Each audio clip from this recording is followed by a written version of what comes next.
What's going on, HYLETE Nation? It's DeLauer, your community captain, and I want to give you some tidbits today, simply talking about hip extension. All right, as you well know, whenever we are at work or whenever we're in the office and we're sitting down, we're shortening our hip flexors. Okay, that's one thing. Sure, we have tight hip flexors. We all know that. That's not a good thing.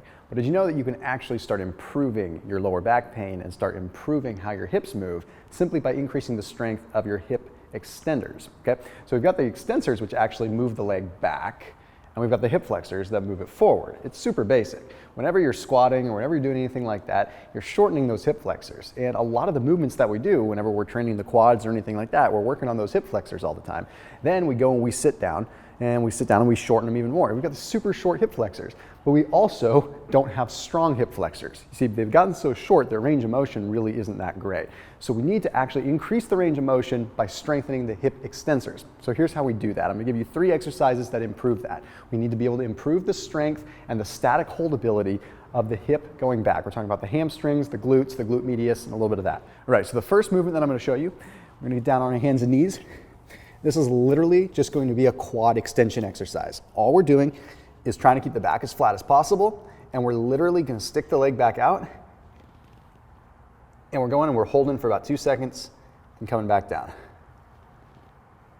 You can see when I'm doing this, my lower back is tight because my hip extensors are so weak that my lower back is having to take the brunt of it. I'm a perfect example of what is happening to most people that are working in an office, or most people that are doing a lot of quad dominant movements. So just repeating the same thing. These are all therapeutic exercises. These are not ones that you really want to incorporate into your workout as, total gut busters. These are ones that you want to do in a therapeutic sense whenever you just have some downtime.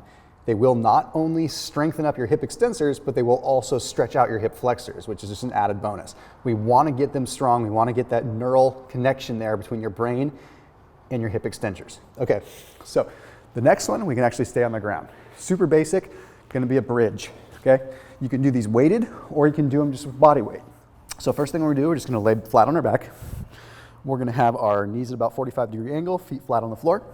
Okay, we're not doing anything crazy, but we're gonna be digging the heels in, bringing the hips up. Okay, remember, hey Remy. This is a good time to mention that HYLETE has some awesome involvement with Scratch My Belly Dog Rescue, which is an awesome dog rescue organization out of San Diego.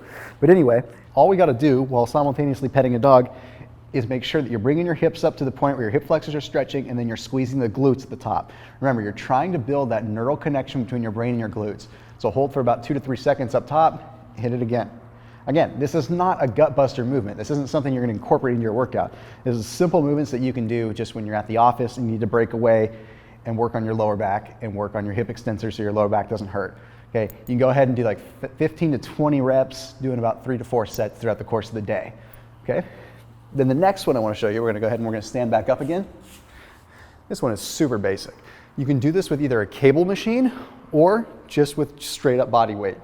You're gonna laugh because this is how bad my hip extensors are. I shouldn't even be showing you guys this because I'm a bad example. All right, I'm gonna just plant one foot down, slight bend to it, and all I'm doing here is I'm kicking that foot back, keeping that leg totally straight. If you start feeling a pinch in your lumbar spine when you're doing this, it can definitely be a good indicator that you are way too weak in these hip extensors and you're, again, taking the brunt of the load through the lumbar spine.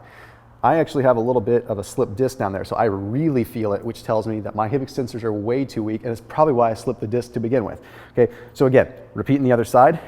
It seems so pathetic, but you want to keep that chest super high. Try not to do this. That is not doing a good movement. That's more of a Romanian deadlift almost. You just want to be kicking this leg back and working that extensor. And over time, you're going to start feeling it right in here, right in the glute a lot more. Super simple movement. So that's how we do it, HYLETE. That's how we improve our hip extensors so we can start alleviating that back pain and start getting on the track to being the best version of ourselves in 2018.